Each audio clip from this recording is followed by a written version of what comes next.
Hello everyone. On behalf of the Victorian team at the Institute of Architects, I'd like to offer you a warm welcome to today's Lean-In Building Research Partnerships through ARC Linkage projects. This session will discuss ongoing research partnerships between the Learning Environments Applied Research Network at the University of Melbourne and several design studios, including Brand Architects and ClarkeHopkinsClarke. My name is Stephanie Bullock and I'm from CosLoft Architecture and I sit on the Institute's Victorian Chapter Council, and it's my honour to be your host and moderator for today's Lean-In session. We're joining from across the country today and we acknowledge with deep respect the traditional owners of this land. We acknowledge that it is a privilege to stand on country and walk in the footsteps of those before us, and we pay our respects to elders past, present and emerging.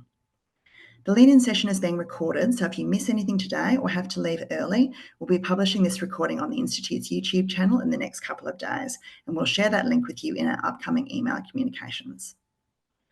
This Lean-In session enables you to ask questions of our panellists, so if you have a question or a comment, please use the Q&A box down at the bottom of the screen to add yours in, and we'll go through these later in the session. Our presenters today include Dr. Chris Jensen from the University of Melbourne. Chris joined the University of Melbourne from industry, bringing extensive experience as a sustainability consultant on a wide range of projects, including high-performance commercial office buildings, energy modelling in Antarctica, shading impacts of super tall buildings and off-grid low-tech residential dwellings. His expertise includes high-performance commercial building facades and design for net zero, often with reference to European trends and systems. We also have Associate Professor Ben Cleveland from the Faculty of Architecture, Building and Planning at the University of Melbourne. Ben is a Principal Research Fellow, Learning Environments and Co-Director of the Learning Environments Applied Research Network. He's currently Lead Chief Investigator for the Australian Research Council ARC Linkage project, designing learning spaces for diversity, inclusion and participation, and led the ARC Linkage project, building connections, schools as community hubs. His research was recognised by his faculty with the Research Excellence Award in 2019 and Industry Engagement Award in 2023. Joining Ben and Chris is Simon Lenepevieux, partner at ClarkeHopkinsClarke. Simon has 18 years experience in designing learning environments and is internationally recognised with the Accredited Learning Environments ALEP qualification. He leads innovative projects, revitalising campuses and developing new schools. Simon emphasises collaboration and holistic design, shaping spaces that inspire lifelong learning and community growth. And the final member of our panel is Lawrence Robinson, Director at Brand Architects, who has over 30 years experience working across a broad range of public projects, including education, health, community services and sport and recreation. He has led the educational planning of a large number of innovative projects, including Doveton College, the Centre for Higher Education Studies, multiple tech schools and new schools bundles. Lawrence has been Director of Learning Environments Australasia for the past 10 years and has been active in research and professional development. In today's Lean-In, our presenters will discuss how research partnerships between architects and researchers can help address issues relevant to both parties, the forms of collaboration that can be fostered, and the types of benefits that flow to those involved. And I'll now hand over to Chris to introduce the topic. Thanks, Chris. If you can share your screen.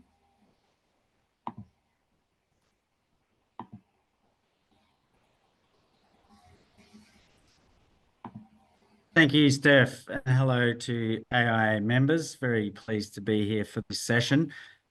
We actually came up with this idea talking with Steph and the sustainability team about the opportunity to work academics with industry.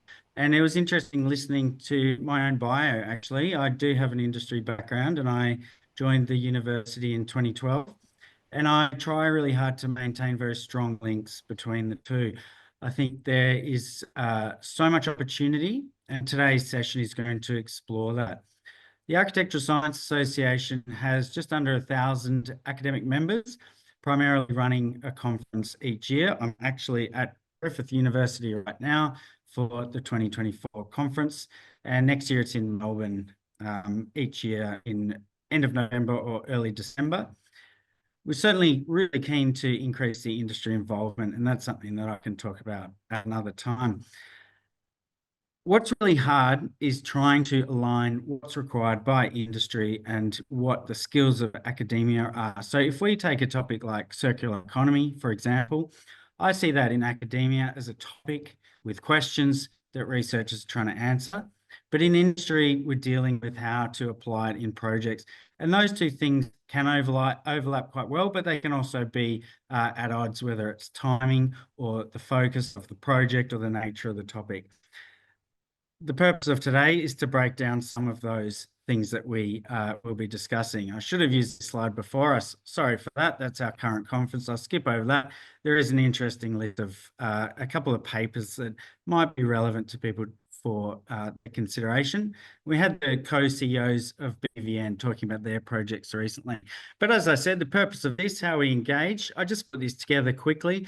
There's a couple of key ways, and I think they're broken down into partnerships led by government. So you can see there the CRCPs or the ARC linkage grants, which are funded by the government with a matched input from partners. And that's going to be the focus of the team's session today, talking about linkage projects. In addition to that, there's industry-sponsored PhD opportunities. And you can see the timeframes of these types of partnerships are quite long. So the projects have to be quite significant. The government wants to see answers to questions. The partners want to see relevance for projects. Looking down the list there, you'll also see that there is more direct arrangements that we have. So research contracts or consultancy contracts, which can be much shorter term. They're always arranged between the parties. And what's interesting about those is whether or not we have research output. So academics will, in most cases, happily work with partners with no research outcomes, but there may be a different contract where there's the opportunity for us to publish the research. And one of the most popular things is how to involve students. And that usually needs to be attached to an architect studio or another class. And although very successful in many cases, through internships and placements, it also can be limited by the timing of subjects and the structure of the university.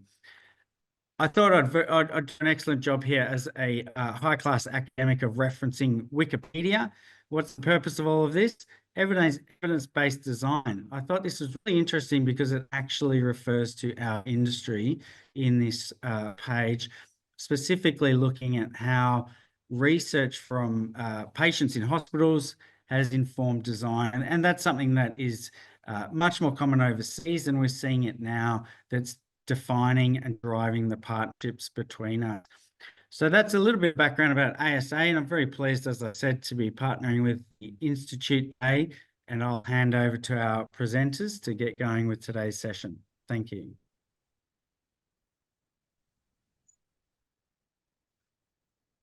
Thanks, Chris, and thanks, Steph, for the introduction. Let me just make sure these slides are back up again and they're being shared. And I think that should be working. So look, thanks for the opportunity to present today, and I'm really happy to be speaking with current research partners in ClarkeHopkinsClarke and Simon & Nephew and Brand Architects through Lawrence Robinson. We know each other very well. We've collaborated now on 2 ARC linkage projects and had other collaborations in the past. And so what we're wishing to do is sort of share our experience of working between academia and industry through a couple of projects that are perhaps more significant than some of the smaller ones. And just to sort of give a sense of what those experiences are like, what are the benefits, perhaps what are some of the pitfalls, but we'll try and concentrate in a sort of more an aspirational way. So look, I'm going to just sort of run through a little bit of background on what Australian Research Council linkage projects are and talk about some of the projects that we've done before engaging with a bit of a conversation with Lawrence and Simon about how they've experienced it as sort of design studio leaders. Well, hopefully these slides will click over. Is that going to work? Yep. So look, an introduction. Our research group at the University of Melbourne is called the Learning Environments Applied Research Network. We've been in existence since 2008. And one of the things that has a little bit unique about our group, but also been incredibly beneficial, is the interdisciplinarity, which is represented in the way we're structured. So I'm the leader of a research hub here in the Faculty of Architecture, Building and Planning. I have a peer. I've got some slides for this too. That's us here at Melbourne School of Design, or Faculty of Architecture, Building and Planning. I have a long running relationship with one of the other directors who's in the Faculty of Education, and that's Professor Wesley Imms. And we've got another director who's actually at Edith Cowan University, also in a School of Education. And we do collaborate a lot with people in health as well, including on some of our more recent projects. And so having representation through multiple faculties gives us a little bit of agility and also helps us look at some of these issues through multiple lenses. As I said, we've been working as a group since 2008, and a lot of our research is related to schools and school design and also occupation. So some of our projects have a more design orientation, and some of them have more of a teaching and learning practice orientation. And we try to straddle that sort of balance depending on what the particular focus of each project is. The linkage scheme has been an extremely beneficial one for our group over many, many years. It's it's described in academia as a prestigious grant scheme. Its intention is to promote large-scale national and international research partnerships that are very focused on what research end users are interested in. And if in this context, we're talking about research end users as architectural industry. I guess the projects that would be of interest would be ones that would have benefit to the practice of architecture.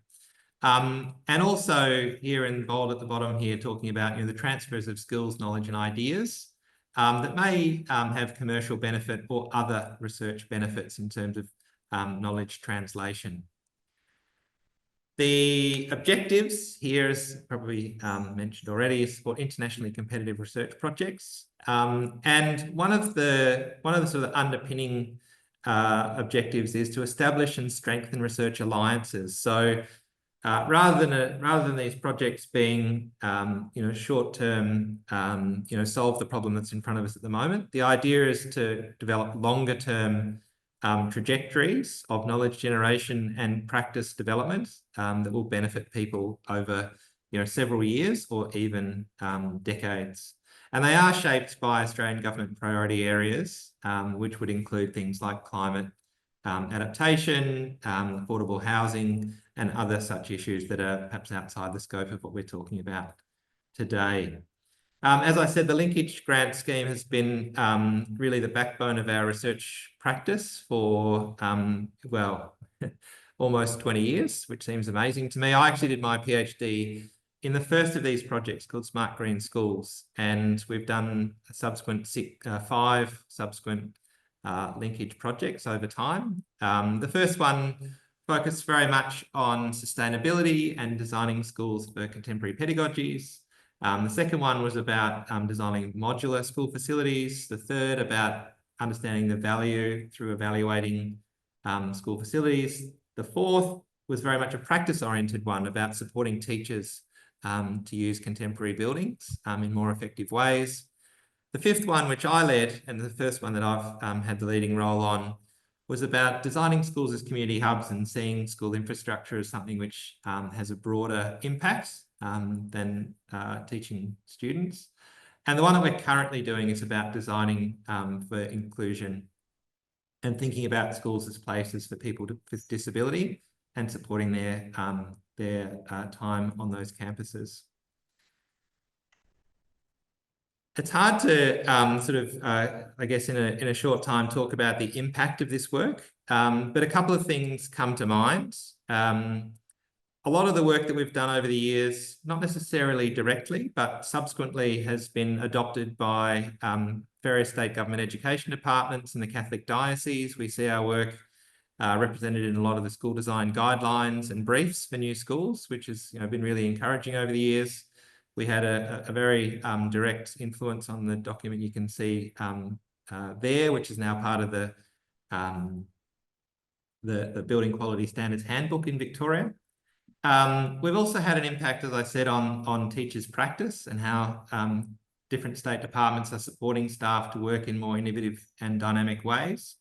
And I think probably one of the more direct outputs of the work we've done, the project about modular buildings, as a spin-out initiative, created Prefab Oz, which of course is the peak body for offsite construction in Australia now. and has been, a very strong benefit as a spin out from one of our research projects. So look, just to give you a little bit of an idea about what these projects are about and who's involved, the Building Connections Schools as Community Hubs project was supported by 3 education departments, South Australia, Queensland, 2 education departments, and the Catholic Diocese of Parramatta. And Simon and Lawrence were very much involved from ClarkeHopkinsClarke and Brandon. RMIT University were involved as well. And they're always collaborative projects involving a number of stakeholder groups or partners. And this one was no different. The objective was to explore how schools are seeking to generate what we might call sort of more than a school context or settings, so that they can generate more social capital, so they can support their communities in ways that they feel are really important, and to do things like provide access to health services and other things that their communities require in support of their students' learning. Some of the outputs of these kinds of projects are things like books, which are, important academic outputs. And so, yes, we generated a book, which is very pleasingly for us been downloaded over 100,000 times over the past 18 months, which has been a great access. This is an open access book, so free to anyone who wishes to have a look. We did other things too, which were perhaps more industry focused, like we held an exhibition for 6 weeks in our Melbourne School of Design exhibition space, and you can see an image of the opening night there to share some of the insights about what's going on around the country in this field. And we also created an ebook of that exhibition to capture the insights and to share that more widely. The objective of the project was to provide, as it says here, an evidence and advice for policymakers, school leaders and designers about how they might reshape through master planning, other larger planning conversations, and down to the detail of design, reshaping schools to act more as community hubs, and also to activate existing facilities in ways that perhaps is underrepresented or not done to the extent that is possible at the moment. And so the How to Hub Australia was, I guess, the distillation of all of that work into 40 pages. This is obviously a very difficult thing for academics to do, but testing that with our industry partners and what was relevant and what was not was all part of the exercise as well. More recently, we've been focusing on design for disability and inclusion. And so this is a very much more sort of design-oriented project, thinking about physical access, sensory environments, physical and emotional well-being of both students, staff, and of course, visitors to schools as well. The stepping off point for this project was watching the application of universal design principles over perhaps the last decade, and feeling that they really weren't hitting the mark in terms of their interpretation, and also seeing in the academic literature that others were feeling that that was also the case, and that more specific information was actually needed for people to make very well-informed decisions about how facilities could be designed or modified to be more inclusive.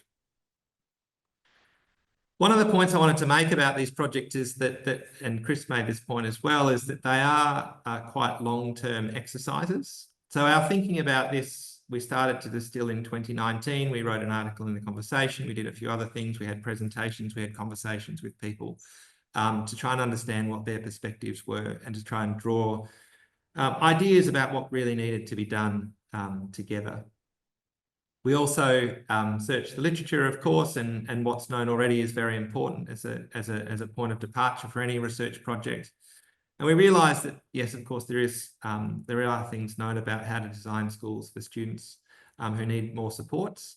But we also realised that that literature was very thin and not very evidence-based in terms of its academic rigour.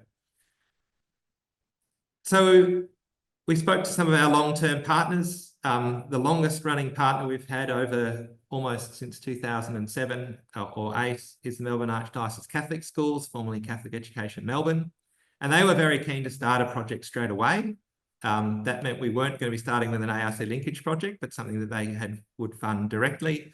And so we started a project about inclusive learning environments in Catholic schools. Several years later, that project is still running. We've had some buildings that have been constructed that we've brought people around the table to inform, and now we're evaluating how successful those designs were or not. But it's been really informative and very helpful in the trajectory of bringing really large-scale, more rigorous research projects together. We also had funding from the university through the Melbourne Disability Institute.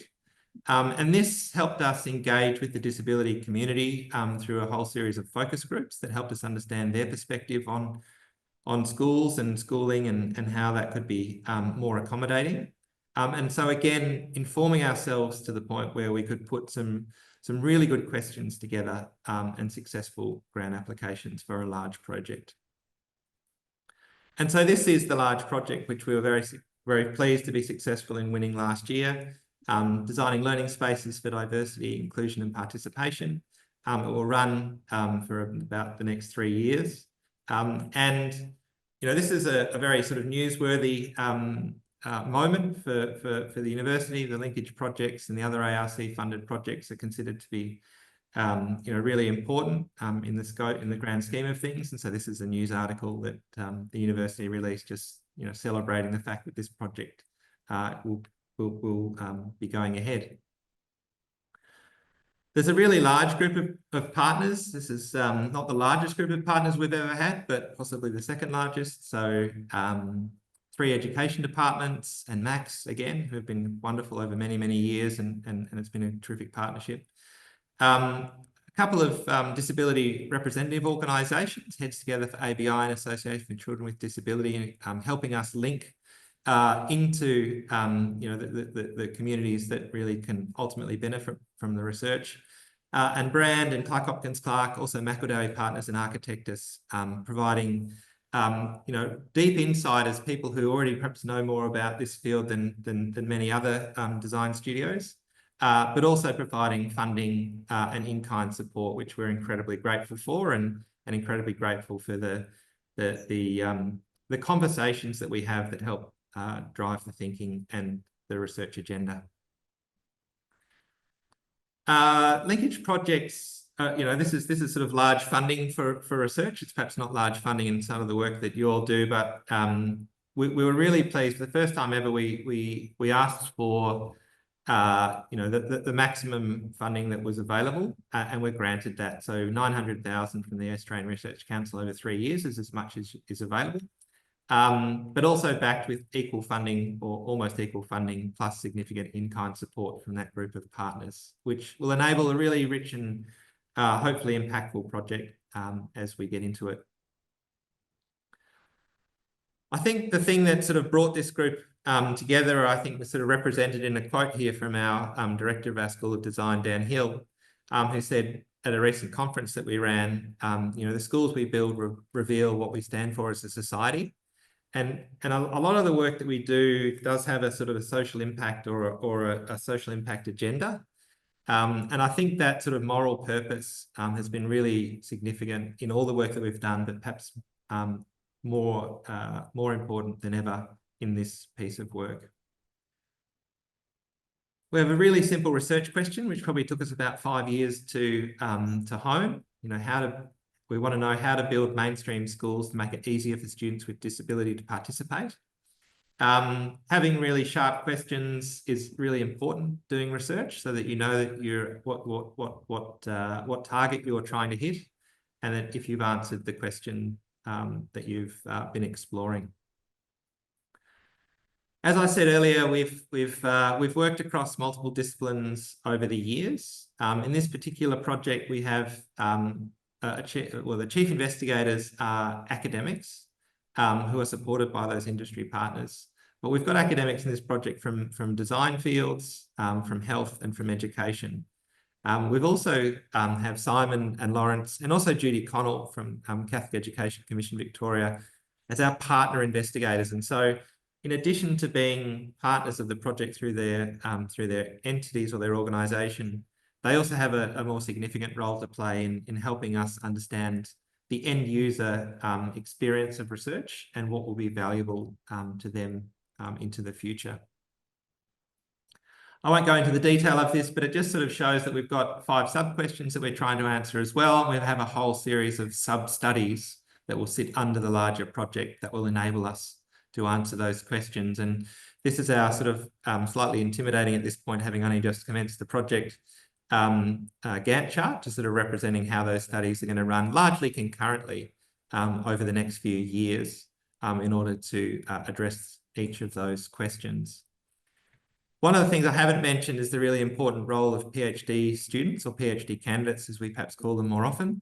And they're represented in this diagram here by that nomenclature of HDR, or higher degree research. And so we'll have 4 PhD students work on this project, and really providing you know, some great talent in terms of research, but also helping them gain research experience and hopefully moving into either academic or industry careers with those qualifications. We're still looking for two PhD candidates to join the projects. So if you're interested, please drop me a line. So with that, I might bring Simon and Lawrence into the conversation, and I'll leave the slides up. But what we wanted to do now is just to sort of, I guess I'm going to ask some questions of the two of them, so they can sort of share their experience of being involved in particular the latter 2 projects. So Simon and Lawrence, thanks for joining, and I guess we're going to sort of divulge into a little bit of conversation here. But the first question that we've talked about a little bit is, what brought you to joining now 2 linkage projects? Was it the social impact agenda? What was it that you felt was important in as design practices in becoming involved in research? Yeah, well, I'll jump in first, Ben. So I'm both Brand Architects and CHC are a certified B Corp. So we both have a fairly strong ethos around giving back, and part of our B Corp certifications, and Simon can talk to his a bit, is that giving back and being involved in and participating in further research, not just in practice. So that's a big part of it for us. But I think our practice ethos more generally has always been about giving back, and giving back through architecture to community. And we've worked primarily in the public realm and with a lot of community stakeholders. So the 2 particular projects that we've worked on have been really important subjects for us, because they tie really directly into the sort of design work that we're doing day to day, and some of the projects that we've been working on over the past 15, 20 years. And so it's not just about past work, it's about how that then feeds into the future work. So yeah, there's a range of reasons.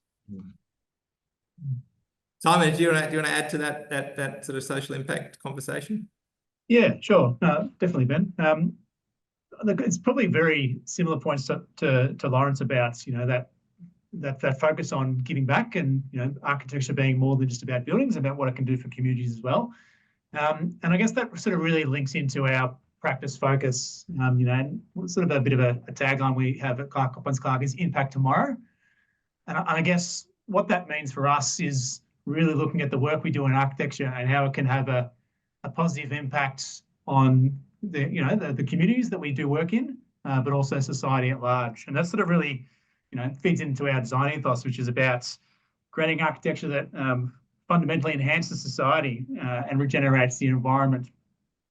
And I suppose for me, with these research partnerships, my focus in our practice is 100% on design of learning environments, and this opportunity to really look at how we can have a positive impact more than just for what we do through our role as designers, and how can we really look at how we can positively contribute in a more broader sense, and bring our expertise to the fore, but then also using it as a learning opportunity for ourselves that's really gives us a more broad-ranging and wide-ranging opportunity to understand other aspects, not just as designers, but bringing other people into the conversation around, organisations that are operating in facilities, where things sit from a policy agenda as well. That it's really about bringing this all together allow us to elevate our impact. And Lawrence mentioned about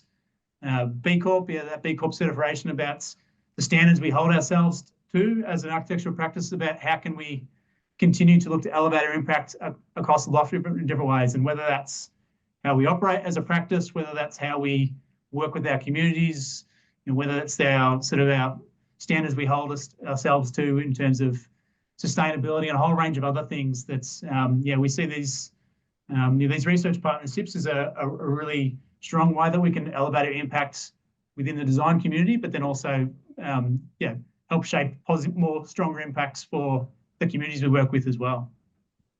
And Lawrence, there's obviously a commercial reality that sort of runs across this as well.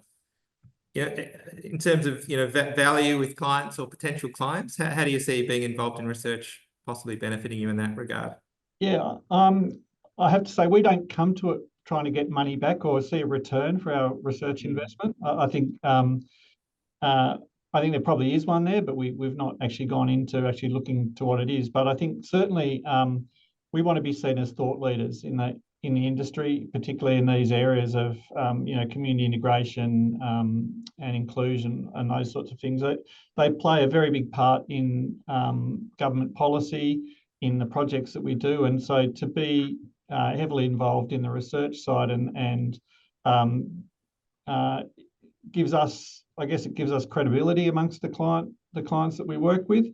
But I think it also just leads to better design outcomes for them because we're involved in that. So we have a broader range of access to resources and to people to bring to projects, beyond who the client might bring to a project. Simon, would you want to expand on that sort of client-facing, involvement in research? Yeah, sure. I mean, I sort of look at it as, in terms of the value that it provides to us. I sort of look at that about, what knowledge can we gain and learn from this process that allows us to add further value to our clients and our school communities that we work with. Because it just sort of, I think it feels like it shifts the conversation a little bit, and it allows us to have, a more informed conversation, whether it's with school providers, whether it's school communities, about the value of some of these things. And it's sort of more deep than saying, oh, well, we've done a project like this once before and it worked really great, so wouldn't it be great to do it again? And it just allows that next layer to sort of bring that more deeper thought than, wouldn't this be a great design idea? And a bit deeper than, oh, well, we've done it once before and it worked great. Now we can sort of leverage that to say, well, this is what we've done in the past. This is their expertise. Being involved in these partnerships, this is what the research is telling us about the impact you can have in these kind of situations, so that you can really sort of elevate that further, that it's, it's back to Chris's points at the beginning about, evidence-based design, that more and more we're finding schools and education providers, they really want to know the impact their work are having. So being able to bring, I suppose, a research lens to that allows us to add more value to the clients we work with. And I think more and more, our school communities, they're looking for that, particularly in, some of the situations in this research field around building schools as community hubs, for example. It's, it's a quite tricky process, and more, our clients are looking for someone to help guide them through other aspects of that process other than just design. So for us, it's about, we can add more value to the conversation beyond just design, about, all of the challenges you might come across in terms of operational challenges, organisational challenges, all those kind of things. That's, being involved in these research projects actually gives us greater insight to be able to leverage that further. And so I'm just sort of pursuing that a little bit further in terms of, the sort of design insights that you may have expected to gain or have gained or would have liked to gain. Can you think of any specifics that come to mind? Yeah, there's probably a few things I can talk about there, and there's probably some of the design insights with the two research projects that we've been involved with yourself, Ben. That's with the Building Connections Schools Community Hubs one. I think for us there was a lot of validation in our approach of how we've done things previously. That's those insights sort of crystallises some of your thinkings about work that you've done in the past and how that process works moving forward. That allows you to reflect on work that you've done in the past or currently doing now, and really sort of more thinking deeply about that process, about how you can get even better outcomes out of it the next time you do it. Because, you know, in the context of schools as community hubs, you know, developing partnerships, you know, it's really quite tricky. It's really quite hard. But, you know, those insights you gain by having those conversations with the different, you know, different partner organisations, whether that's from a poly perspective, whether it's from an organisational perspective, it allows you to reflect back on the work you've done and, you know, recognise the things you've done well, recognise the pitfalls and the challenges that, you know, that you might not have got through that process so well. So when you come into that next project and you develop the next project, you can really leverage off those insights you've gained and, you know, deliver hopefully a better outcome into the next process as well. And Lawrence, maybe on that theme of reflecting on the past work and thinking about the future work, there's a couple of examples we've got in terms of some slides. Do you want to talk us through some of your reflections? Yeah. So certainly, and the picture on the screen is Doveton College, and that's a project that was probably it's a very celebrated early example of a school as a community hub, and we worked on that about 15 years ago now, and back in the building education revolution was one of the projects funded through that, but very serendipitously had strong philanthropic input as well. And actually, if you want to go and read it, there's a whole chapter on the planning of Doveton College in the Schools as Community Hubs book. But yeah, so we came into the Schools as Community Hubs project having already completed a number of these sorts of projects. And Doveton had already gone through quite a lot of intensive research evaluation as a project, and has been very successful, and that model's been rolled out.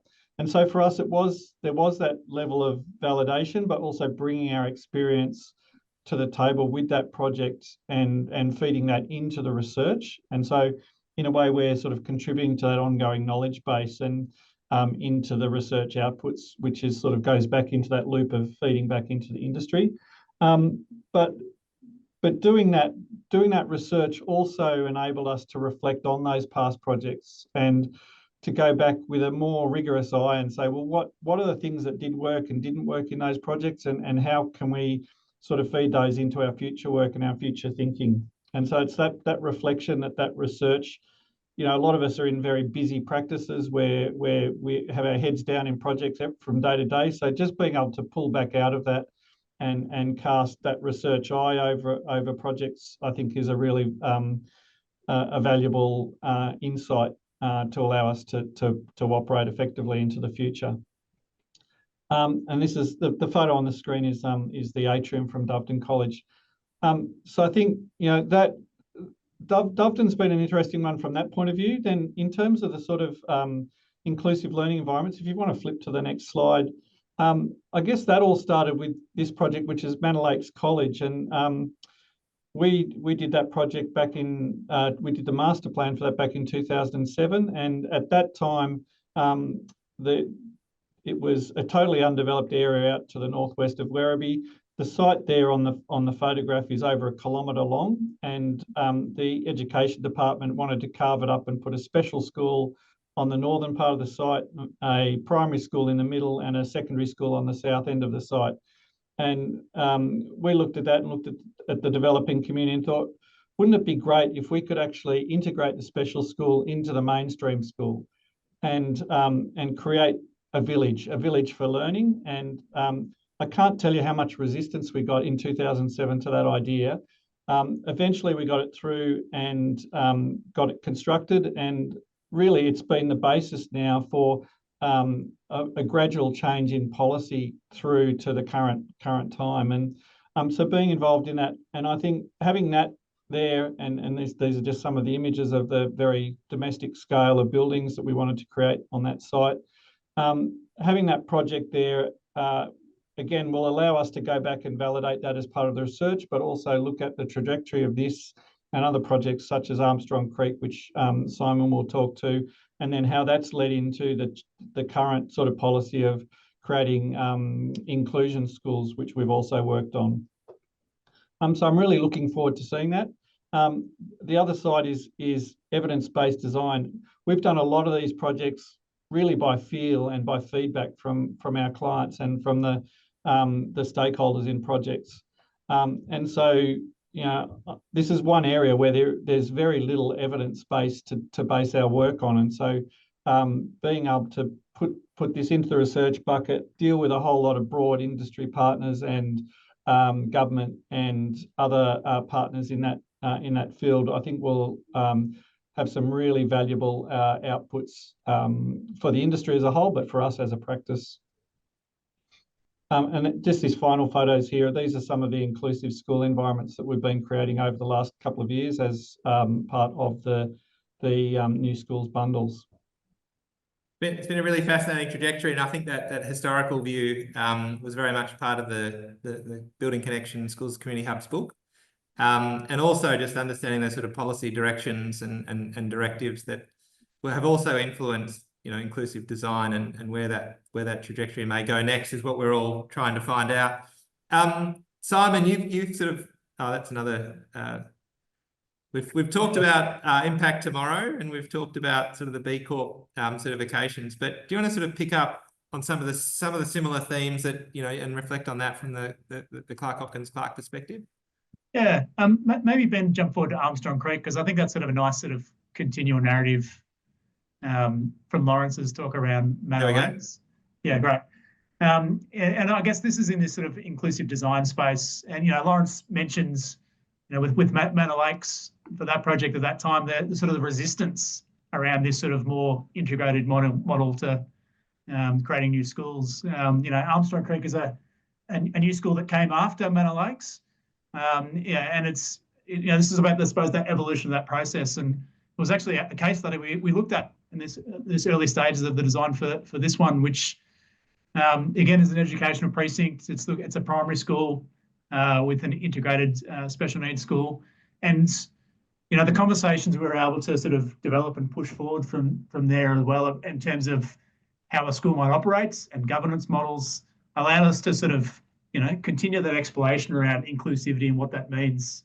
And Ben, maybe if you jump forward a slide there. That's yeah, this one here. So the overall site is very much a sort of a fully integrated model where, you know, and for design intent, we wanted to look at an opportunity where there was no differentiation between what was a primary school and what was a special needs school, but also being cognizant too that, you know, when you're designing new schools and greenfield sites, that you need to build in a bit of organisational flexibility and adaptability, and what the intention on day one might not be the intention what it is in the long term. So the next slide there, you know, looking at design strategies around how you can have integrated governance models where the lines were completely blurred between a fully inclusive model of education versus the ability to zone and separate between different parts of the school. So that's, you know, if you did need to run a bit more of a structured model around a zone for primary and a zone for special needs and some shared zones as well, you could actually do that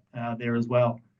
And then more broadly thinking about the learning spaces, about what are the kind of things that you need to integrate into the learning spaces that really fosters inclusivity and children of all learning needs, and not necessarily just around children with disability as well, because I mean we know from our work over a number of years with working with special needs schools that there's a range of support mechanisms that you need to think about from a design perspective, and whether they be sensory elements in the design, whether that's being a higher reliance on consultant suites, whether that's a bit more flexibility and adaptability in terms of the spatial affordances and more sort of small intimate spaces, focuses on acoustics. But what you actually do learn from all this process is all these things that you consider for children with disability, it's actually awesome for everyone. And it's actually informs what you do to get better learning outcomes for all children, no matter what their ability. And I guess that's the sort of the biggest learning that's been coming out of our work in this space. And, you know, Lawrence mentioned the sort of lack of research or evidence base in this area. That's sort of, you know, I guess what's drawing us to what's really exciting about this current research project, about how we can learn more from others, how we can continue to leverage this moving forward as well. So I'll just I'll stop sharing there for a moment because we've probably gone through all the slides. I mean, I think the current research trajectory is really about gathering that more rigorous evidence about things that we think may be working, and also doing that not only in Victoria but across the country and also internationally as well. One of the things that we spoke about when we had a chat the other day was, that I guess the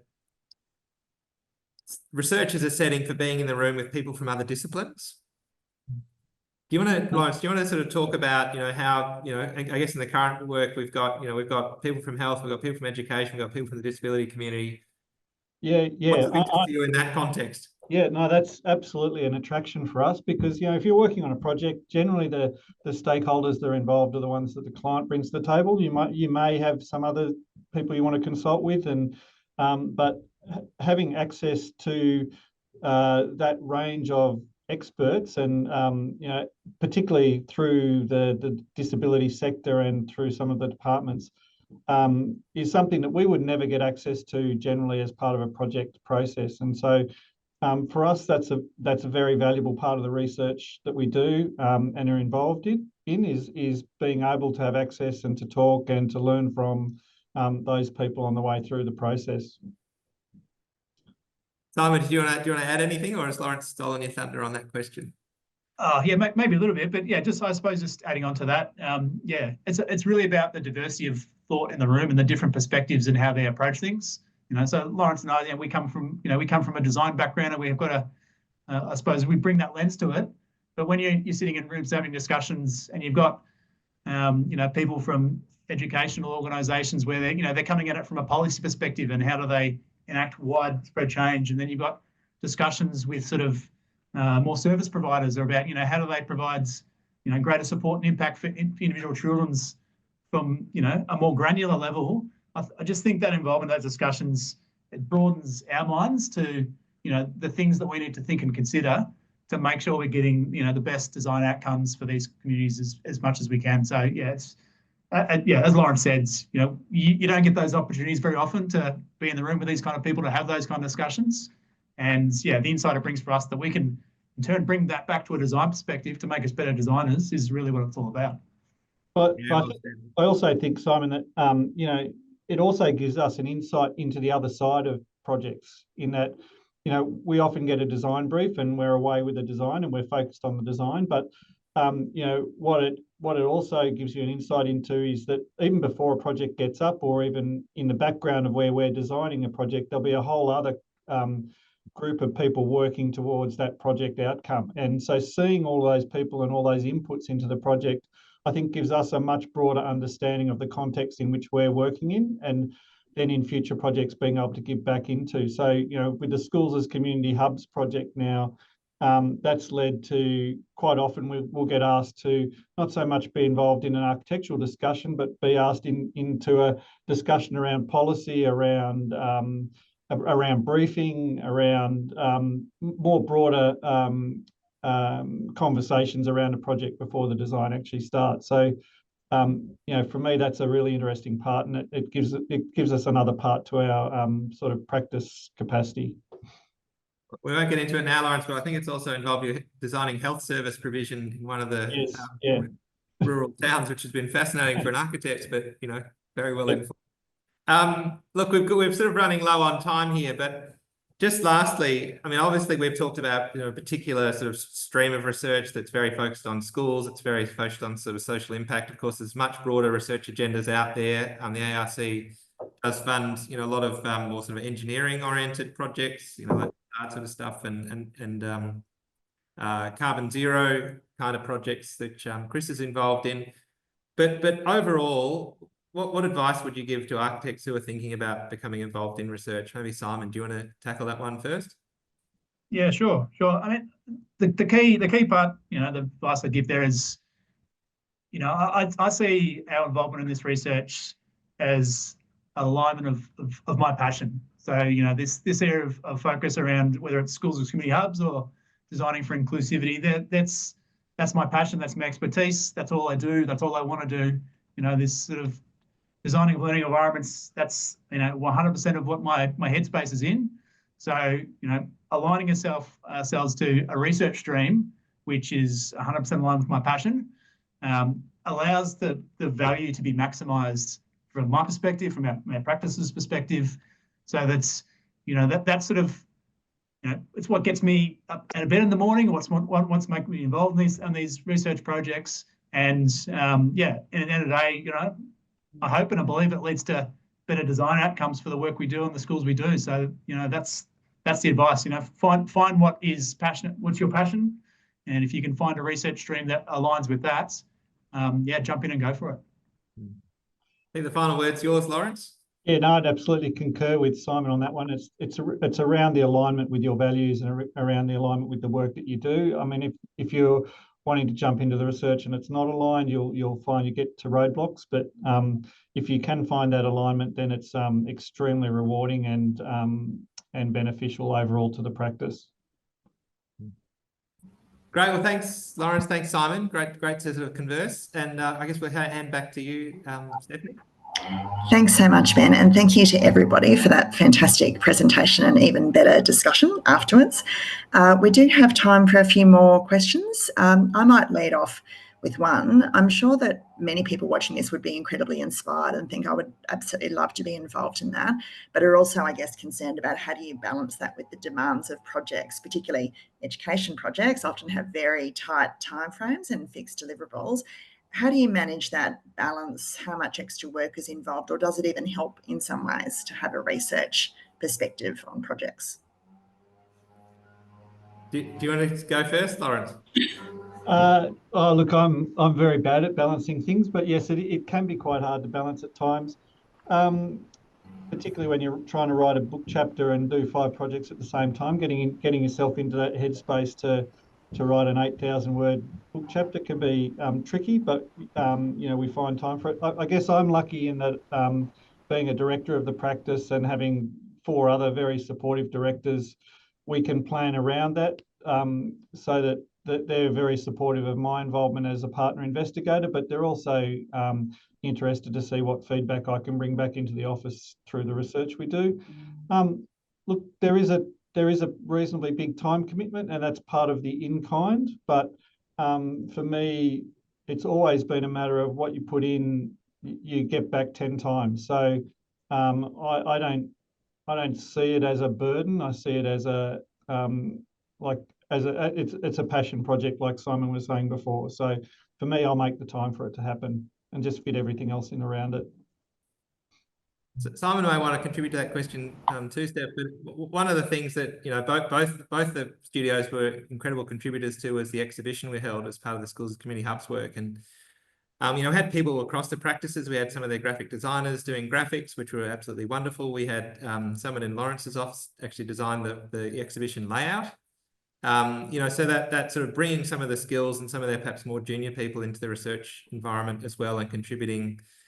We found to be really, really beneficial to the projects and its objectives, but also, collaborating with people who are coming up in the industry too.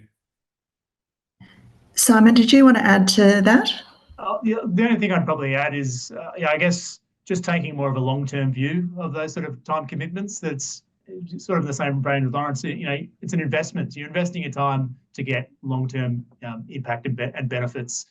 And the other thing I'd say too is, just personally, sometimes it's a great opportunity to have these kind of things to get your head out of the weeds of the day-to-day, to take a bit more of an aspirational perspective about what you're doing. And, the insights you can get from that can actually reinvigorate you to get back into the day-to-day practice of architecture. Great. So I might throw to Chris in a moment, because I think, that's fantastic, but I suspect there might also be some people watching who are not leaders within their practices, and so perhaps don't have the level of agency that Lawrence and Simon do. Can I ask, Chris, are there resources available, or again, what would you suggest to somebody who's perhaps working within a practice who would love to pursue this and is trying to, I guess, persuade other members of the practice to, look at research and building that into a project, perhaps resources that the ISA might have?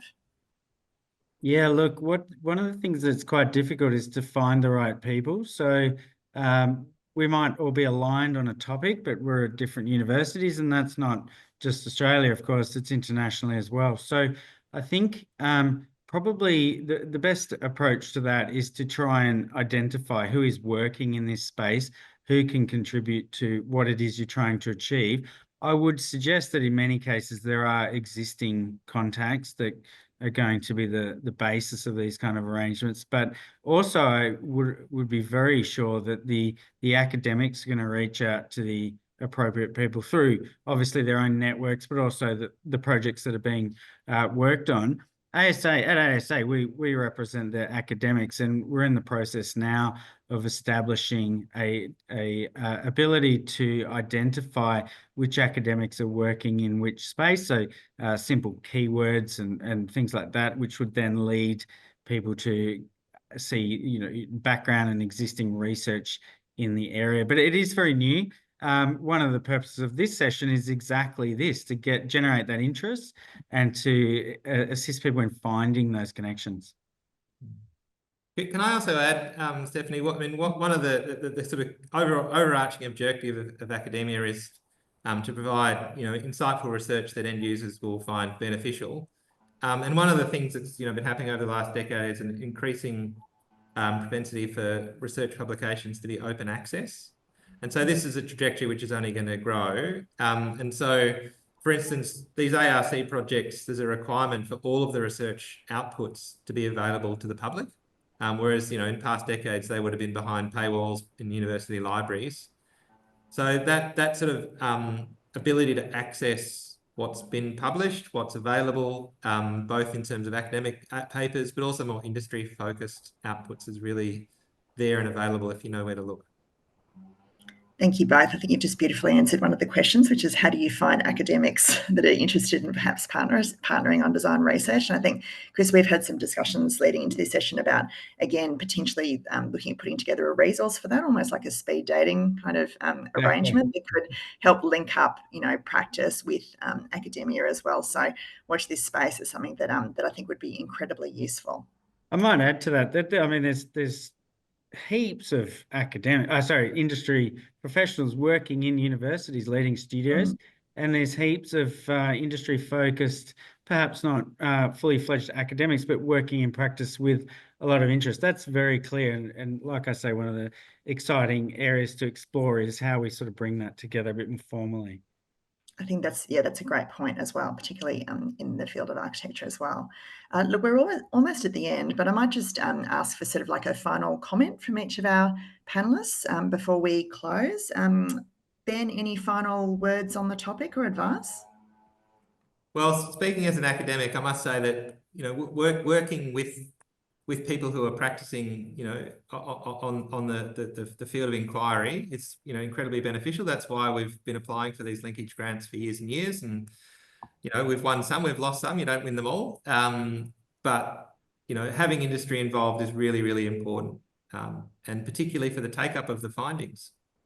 Fantastic. Lawrence, any final words? I'll just say for the architects out there, if you are interested in the research that we're doing, you can go to the Learn website and join the mailing list, I think, Ben, is that right? And get access to not just the outputs, but as part of the research, we do a number of events, or Ben will organise a number of events across the 3 years, which some of which are open to the public. So, so get involved, I think, is our message. Fabulous. Simon? Yeah, I'd probably just echo what Lauren said. That's, research is a fantastic opportunity to extend yourself, grow as a professional. And if you come across that opportunity, push yourself forward, go find that opportunity. It's really enriching. Great advice for a whole range of things. And finally, Chris.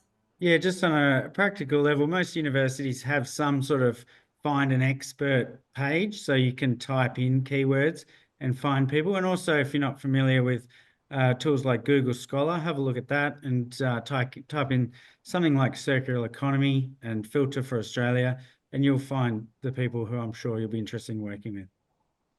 Fantastic. Thank you so much to our panelists, and thank you everyone for joining.